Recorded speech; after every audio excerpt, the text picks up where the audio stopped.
매일매일이 하나님이 우리에게 주신 선물이요, 주님이 도우심으로 은혜로 두릅하고 걸음을 주시는 분, 그분의 은혜로 살아가는 삶입니다. 무슨 열매를 맺어야 될지에 대해서 더 생각하셔. 아니다 라는 말씀, 그 다음에는 뭡니까? 내가 주 앞에 설까요?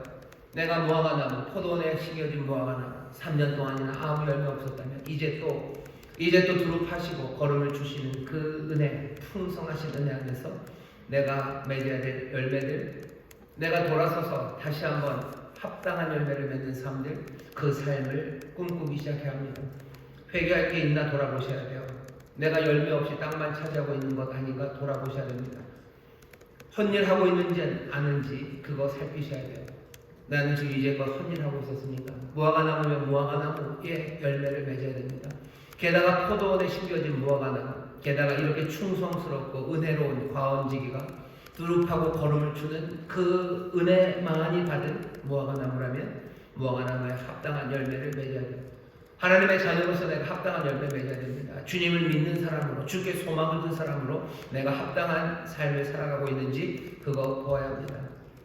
헛된 일 하지 않는지, 배부르지 않은 것을 위해서 은과 금을 내어주는 사람처럼 나는 헛손질하며 살아가는 사람 아닌지, 나는 내 앞을 막아서는 여러 가지 사건들 앞에서 그냥 이런 질문 저런 질문 하다가 그냥 무너져 내리고 거기서 머뭇거리고 있는 사람 아닌지, 헛된 싸움에 끼어들어 있는 건 아닌지, 하나님의 백성, 하나님의 자녀로 정말로 합당치 못한 것에 마음 빼앗기고 있는 건 아닌지, 나는 두려움과 원망으로 지금 살고 있는 건 아닌지, 아니면 또 부러움과 남들을 선망하는 그 선망으로 살아가는 건 아닌지, 내 헛된 일들과 그리고 내가 돌아서야 되는 회개의 사건들, 그 사건들을 하나하나 확인하셔야 됩니다.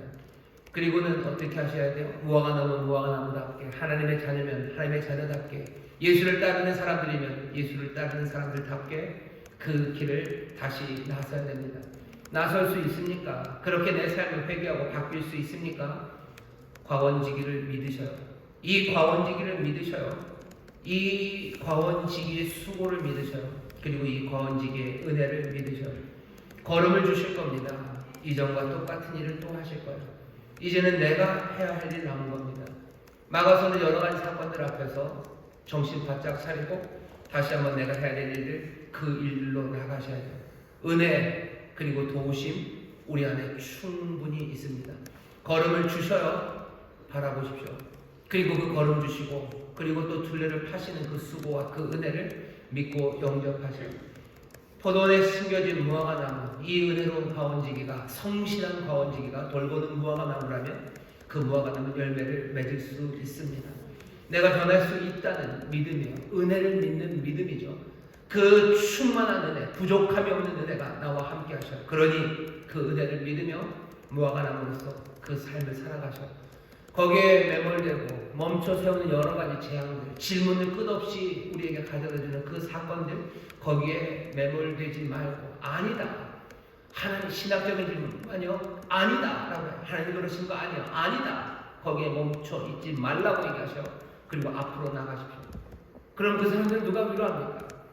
멈춰 서지 않고 정말로 열매 맺는 그 삶들 안에서 오히려 참된 위로와 그리고 선한 것 그리고 귀한 선물들을 내어줄 수 있습니다.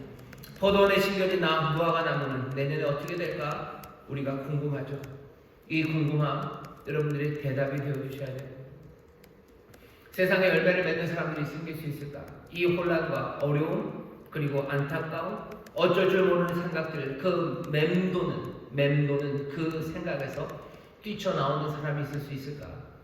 예수님께서 지금 아니다 라고 말씀하시고 우리에게 다시 한번 분명하게 주시는 경고가 우리로 하여금 걸어가야 될 그 길로 우리를 인도해내는 강력한 메시지가 됩니다.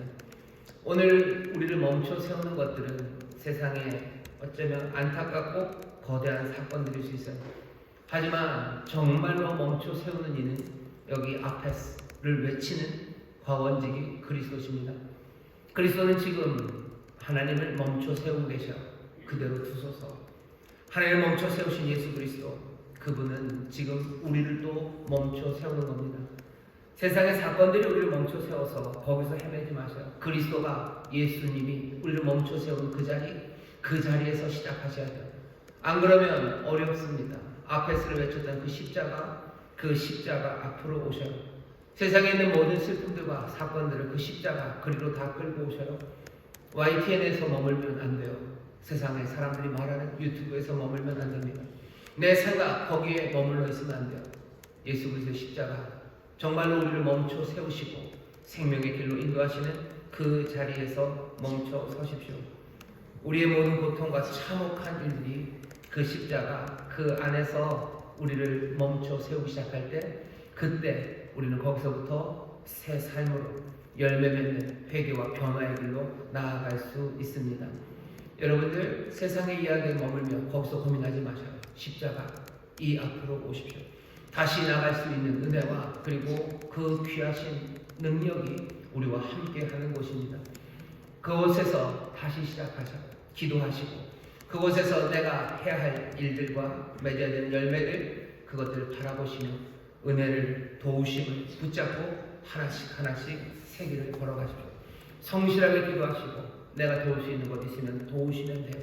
내가 도울 수 있는 것 있으면 돕고, 내가 힘이 되어 붙잡을 수 있으면 붙잡으시고, 또 내가 주어진 이웃들 내가 다 보호할 수 없고 내가 다 할 수 없을지라도 여전히 십자가 그 고통과 아픔이 우리에게 있을지라도 그곳에서 축복하고 그곳에서 하나님의 말씀 그리고 주의 길을 함께 나누며 걸어가기 시작하는 것, 그것이 우리의 심판주 앞에 서는 우리의 삶을 준비하는 방법이고, 지금 주께서 우리에게 뜨겁게 아니 또 차갑게 하시는 말씀을 따르는 길입니다.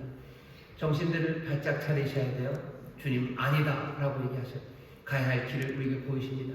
십자가 그 앞에 나오셔서 그 모든 멈춰 세우는 일들이 다시 한번 시작할 수 있는 그 자리가 되어주십시오.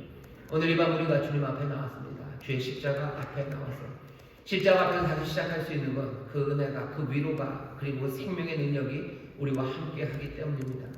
주님 앞에 기도하실 거고 또 십자가 안에서 우리 기도하실 거예요.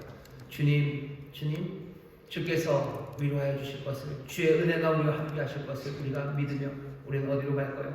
주가 우리를 인도하신 그 길, 무화과 나무, 열매, 내가 맺어야 되는 그 일들 향해서 걷기 시작하겠다고, 우리를 도우시는 은혜를 믿는다고, 은혜가 그 능력이 우리를 인도하시고 믿는다고, 내 삶을 변화시켜 주옵소서. 긴 시간 남지 않았습니다. 분명한 경고의 말씀이 들립니다. 우리 안에 귀한 열매들이 점점 더 풍성해져서 하나님의 사람들, 예수의 사람들이 정말로 풍성해질 뿐만 아니라 또 그렇게 세상의 위로가 되고 생명이 되고 하나님의 은혜의 선물이 되는 우리 모두가 되기를 바라고 또 그렇게 도우실 줄 믿습니다. 기도하겠습니다. 하나님, 우리를 멈춰 세우는 여러 가지 일들, 큰 사건들, 우리를 고민에 빠지게 하고 질문에 빠지게 하고, 그래서 이렇게 저렇게 우리를 혼란케 하는 일들 많습니다. 주여, 우리를 멈춰 세우는 이가 누군지 분명히 보게 하시옵소서. 십자가, 주께서 우리를 멈춰 세우시는